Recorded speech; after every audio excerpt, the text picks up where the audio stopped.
Bab ke-23, Harga Diri Seorang Istri. Indria baru saja selesai membaca ayat suci Al-Quran. Walau dia sudah bisa menghafal, tetapi dia merasa lebih enak membaca sambil merenungi artinya dalam-dalam. Terkadang Indria sampai menangis, dan begitu rindu akan berjumpa Allah. Selesai membaca, dia segera meletakkan kitab suci Al-Quran tersebut ke tempatnya dan melirik ke arah jam. Sudah hampir tengah malam, tetapi Mas Yongki tidak kunjung pulang. Batin Indria resah. Walau Indria menolak untuk mencintai suaminya sebelum suaminya itu berubah, tetapi jauh dari lubuk hatinya yang terdalam tetap merasa cemas dan khawatir. Berbagai pikiran mampir ke otaknya.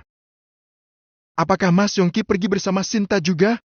Apakah dia malam ini tidak akan pulang dan menginap di rumahnya? Gumam Indria pada dirinya sendiri. Kemudian ponselnya berkedip, ada satu pesan dari nomor suaminya. Setelah membuka, Indria cukup terkejut karena dia diminta untuk menjemput sang suami di tempat yang belum pernah dia datangi sebelumnya. Mas Yongki ini keterlaluan sekali. Bisa-bisanya meminta aku menjemput dari tempat seperti itu. Apakah dia tidak menghargai aku sebagai istri? Batin Indria kesal. Tetapi beberapa detik setelah diperhatikan lagi, tata cara bahasanya seperti bukan suaminya. Mas Yongki tadi numpang ke mobil Miftah.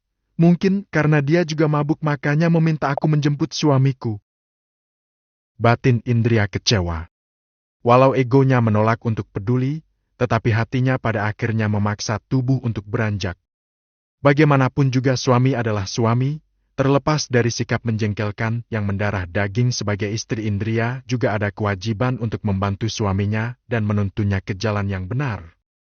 Indria melepas mukenanya, berganti pakaian dan memakai cadarnya. Hari ini dia tidak memakai kacamata, karena jika malam hari tidak begitu nyaman.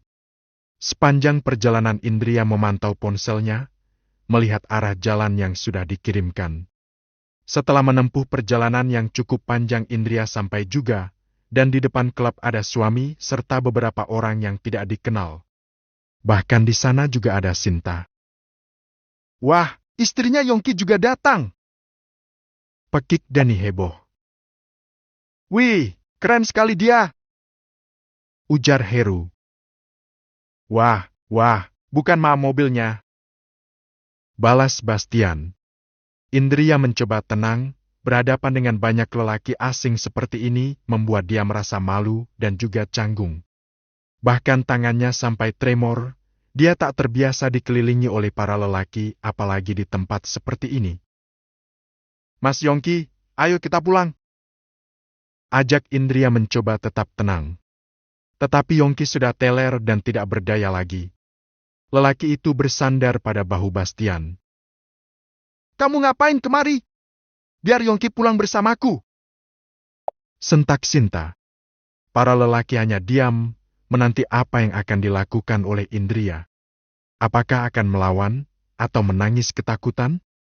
Sedangkan Indria menahan nafas. Sebenarnya dia malas ribut, tetapi kali ini harga dirinya yang sedang dipertaruhkan. Ada masa di mana seorang penyabar harus melawan dan tidak boleh ditindas oleh orang lain jika sudah melampaui batas. Pulang ke rumah kamu maksudnya? Tanya Indria minta penjelasan. Kalau ya kenapa? Tantang Sinta.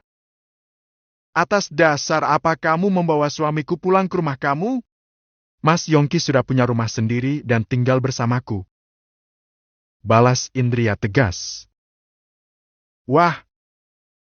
Pekik teman-temannya Yongki tidak menyangka jika gadis bercadar yang terlihat anggun juga bisa melawan.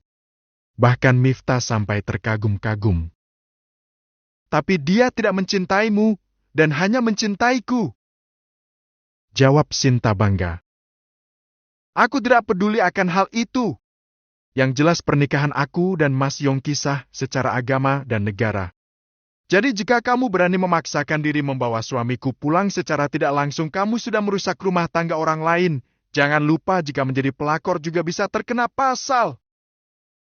Jawab Indria santai tapi menohok. Tapi aku mengenal Mas Yongki jauh sebelum kamu mengenalnya. Bagaimana kamu bisa menyebut aku sebagai pelakor? Bukankah malah sebaliknya? Bentak Sinta tidak terima. Dan kenyataannya aku memiliki surat pernikahan dari KUA yang secara mutlak sebagai simbol jika Mas Yongki adalah milikku, bukan milikmu. Lagian hubungan kamu dan Mas Yongki hanya hubungan yang setiap saat bahkan detik ini juga bisa putus hanya dengan satu ucapan. Balas Indria.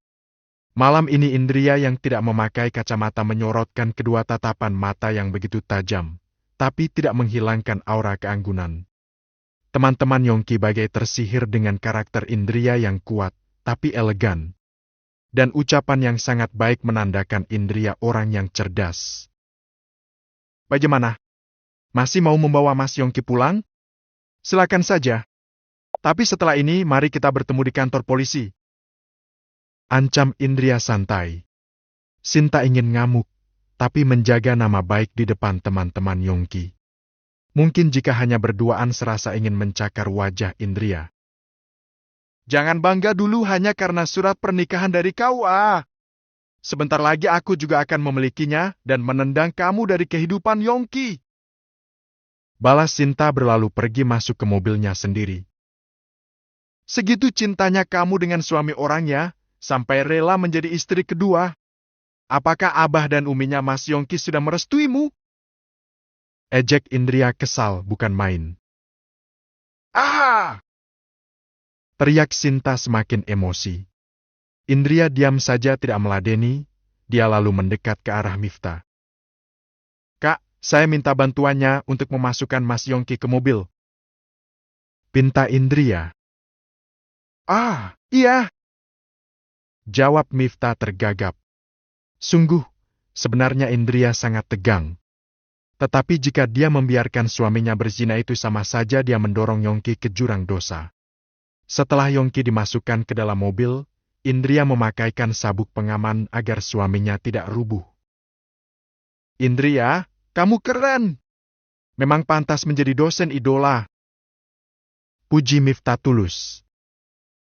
Terima kasih, tapi saya harap lain kali jangan mengajak Mas Yongki berbuat hal seperti ini lagi. Saya tidak punya hak untuk melarang kalian bergaul, tapi saya punya hak untuk mencegah Mas Yongki berbuat hal buruk yang dilarang Ors. Jawab Indria tetap menjaga kesopanannya. Miftah terpana, mungkin jika Indria bukan istri Yongki sudah akan dikejar sampai di lubang semut sekalipun. Indria segera melajukan mobilnya secara perlahan, sambil sesekali melirik ke wajah suaminya yang tertidur pulas. Mas, sampai kapan kamu akan seperti ini? Aku merasa malu pada Abah dan Umi jika tidak bisa merubahmu. Mereka sudah berharap besar padaku. Batin Indria sambil meneteskan air mata. Sesampainya di halaman rumah, Indria bingung juga bagaimana cara membawa suaminya itu masuk. Jika harus memapah dia tidak yakin kuat. Mas Yongki, bangunlah. Ucap Indria sambil menepuk pipi suaminya. Mas, bangunlah. Timpal Indria lebih keras. Yongki mulai membuka mata, tetapi kesadarannya masih belum sepenuhnya pulih. Aku di mana? Tanya Yongki masih bingung. Di mobil, ayo keluar dan masuk rumah. Jawab Indria tidak bisa menyembunyikan rasa kesalnya. Ayah, jadi kamu yang menjemputku ya? Balas Yongki masih sakit kepala. Indria tidak mau menjawab, rasa kesalnya sudah sampai di ubun-ubun walau dalam hati terus beristighfar agar akal sehatnya tidak dikuasai amarah.